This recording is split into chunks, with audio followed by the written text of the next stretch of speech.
મહત્વપૂર્ણ સમાચાર પ્રાપ્ત થયા છે, જેમાં કાશીનું મણિકર્ણિકા ઘાટ સ્મશાન ગૃહ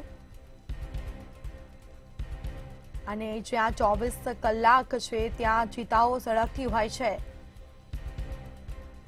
કાશીમાં મોક્ષ પ્રાપ્ત થવાનું વરદાન મળ્યું છે,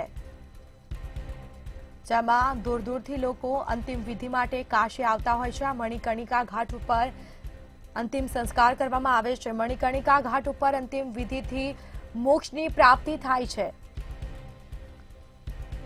તો હાલ મણિકર્ણિકા ઘાટનું સમારકામ ચાલી રહ્યું છે। મણિકર્ણિકા ઘાટના દ્રશ્યો સામે આવ્યા છે અને જ્યાં 24 કલાક ચિતાઓ સળગતી હોય છે, આ વરદાન મળ્યું છે।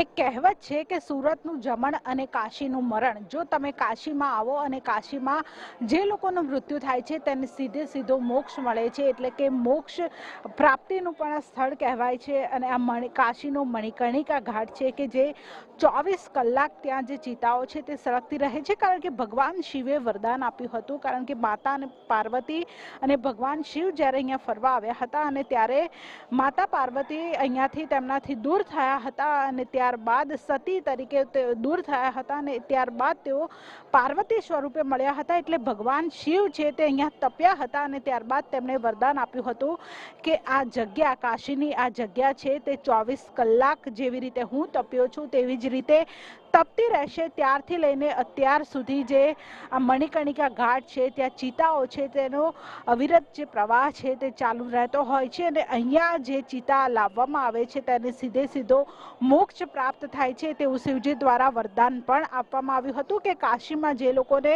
અગ્નિ સંસ્કાર આપવામાં આવશે તેઓને સીધો જે મોક્ષ છે તે મળશે। એટલે કે આ ગંગા નદીના કિનારે આવેલું જે કાશીનું મણિકર્ણિકા સ્મશાન ઘાટ છે કે જ્યાં ચિતાઓ અત્યારે મોડી રાત્રે પણ સળગી રહી છે અને જે અહીંયા અગ્નિ સંસ્કાર કરવા પણ દૂર દૂરથી લોકો આવે છે, કારણ કે અહીંયાથી સીધો મોક્ષ પ્રાપ્તિ થાય છે। કેમેરા પર્સન કેતન શ્રીમાળી સાથે કિંજલ બોરીસા, મંતવ્ય ન્યૂઝ, કાશી।